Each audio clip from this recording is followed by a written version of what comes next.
Hi friends, இது Malini சமையல். இன்னைக்கு வந்து நம்ம சொரக்காய் குழம்பு எப்படி செய்யறதுன்னு பார்க்கலாம். அதுக்கு முன்னாடி நம்ம சேனலை சப்ஸ்கிரைப் பண்ணாம இருக்காங்க, மறக்காம சப்ஸ்கிரைப் பண்ணுங்க. அப்படியே பக்கத்துல இருக்க பெல் பட்டனை கிளிக் பண்ணிடுங்க. இந்த வீடியோ பிடிச்சிருந்தா லைக் பண்ணுங்க, ஷேர் பண்ணுங்க, கீழே கமெண்ட் பாக்ஸ்ல கமெண்ட் பண்ணுங்க. அடுப்புல இந்த மாதிரி ஒரு கடாய் வச்சுக்கலாம். கடாய் சூடாட்டணும்.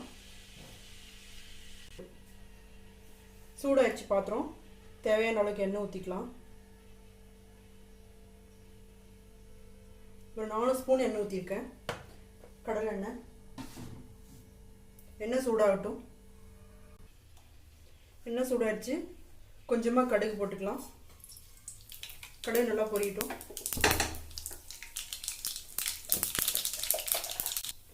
கடுகு பொரிஞ்சிருச்சு. ஒரு பெரிய வெங்காயத்தில் பாதி நல்லா பொடியாக கட் பண்ணி வச்சுருக்கு. அதை இது கூட போட்டுக்கலாம்.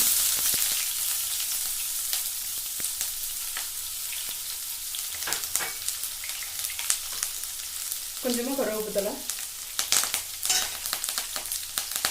ஒரு 2 காஞ்ச மிளகாய், இதெல்லாம் நல்லா வதக்கி விட்டுடலாம்.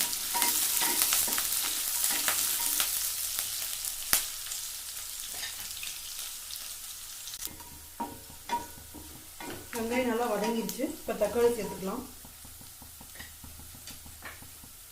ஒரு தக்காளி இந்த மாதிரி கட் பண்ணி வச்சிருக்கு, அதையும் போடலாம்.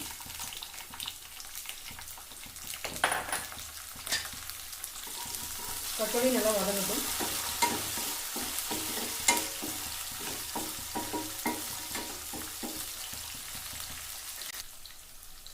ஒரு 1/2 ஸ்பூன் இஞ்சி பூண்டு பேஸ்ட்டு, அதையும் போடலாம். இது எல்லாத்தையும் நல்லா வதக்கிக்கலாம். தக்காளி ஓரளவுக்கு மசிகிற அளவுக்கு வதக்கினா போதும், ரொம்ப வதக்க வேணாம்.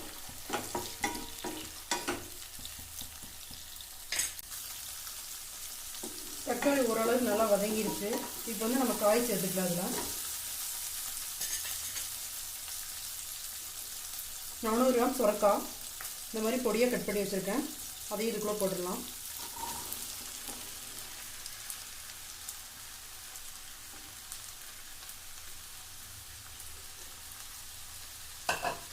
இப்போ இதெல்லாத்தையும் நல்லா மிக்ஸ் பண்ணி விட்டுறலாம்.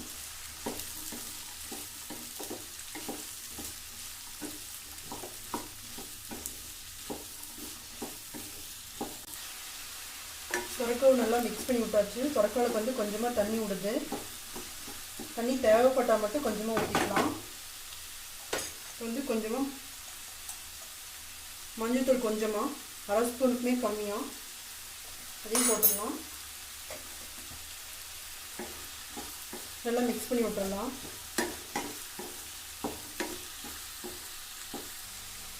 இப்போ இது நல்லா மிக்ஸ் பண்ணி விட்டாச்சு. மஞ்சள்தூள் போட்டு இதெல்லாம் ஒரு 5 நிமிஷம் இப்படியே மூடி வச்சிடலாம், வேகட்டும். நாம் அதுக்குள்ளே போய் தேங்காய் அரைச்சிட்டு வந்துடலாம். நான் வந்து தேங்காய் வந்து ஒரு மூடியிலையும் பாதி எடுத்திருக்கேன். இந்த மாதிரி கட் பண்ணி எடுத்திருக்கேன். 1 ஸ்பூன் சீரகம், 2ஐயும் ஒன்றா போட்டு அரைச்சிட்டு வந்துடலாம்.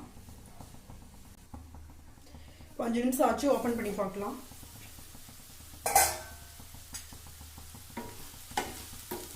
சொரக்காய் தண்ணியெல்லாம் ஓரளவுக்கு நல்லா வத்திருச்சு. இப்போ வந்து மசாலா சேர்த்துடலாம். இதில்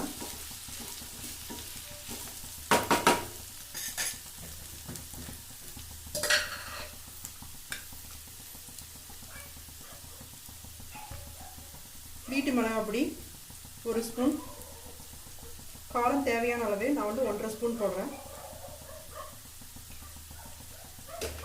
மிளகாத்தூள் போட்டாச்சு. எல்லாத்தையும் நல்லா மிக்ஸ் பண்ணி விட்டுடலாம்.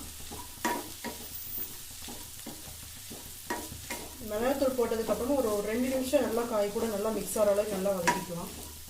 அதுக்கப்புறமா தேங்காய் அரைச்சல் சேர்த்துக்கலாம். அதில்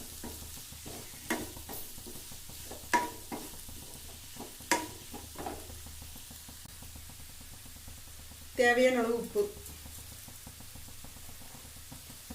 நல்லா மிக்ஸ் பண்ணி விட்டுடலாம்.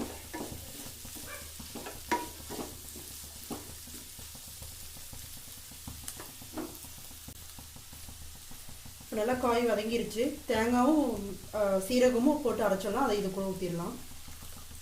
ரொம்ப நைஸாக அரைக்கல, ஓரளவு குறைந்து அரைச்சிருக்கேன். இப்போ இதெல்லாத்தையும் நல்லா 1 நிமிஷம் நல்லா மிக்ஸ் பண்ணி விட்டுடலாம்.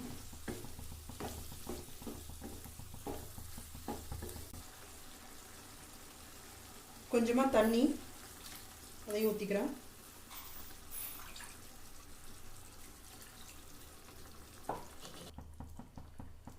கடைசியாக கொஞ்சமாக கரம் மசாலா தூள் ஒரு 1/2 ஸ்பூனுக்கு.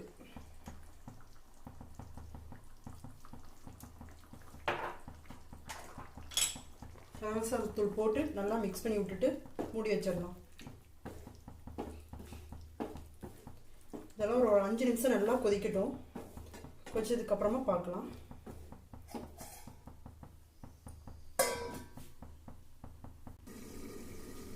இப்போ 5 நிமிஷம் ஆச்சு. ஓப்பன் பண்ணி பார்க்கலாம்.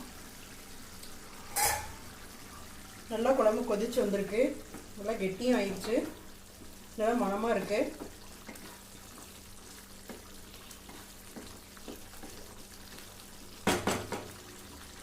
இப்போ கடைசியாக கொஞ்சமாக கொத்தமல்லி தழை மேலே தூவிட்டு அடுப்பு ஆஃப் பண்ணிடலாம். நீங்களும் இது போல் ஒரு சொரக்காய் குழம்பு செஞ்சு பார்த்துட்டு எப்படி இருக்குன்னு கீழே கமெண்ட் பாக்ஸில் கமெண்ட் பண்ணுங்கள். இந்த வீடியோ பிடிச்சிருந்தா லைக் பண்ணுங்கள். உங்கள் ஃப்ரெண்ட்ஸுக்கு எல்லாத்துக்கும் ஷேர் பண்ணுங்கள்.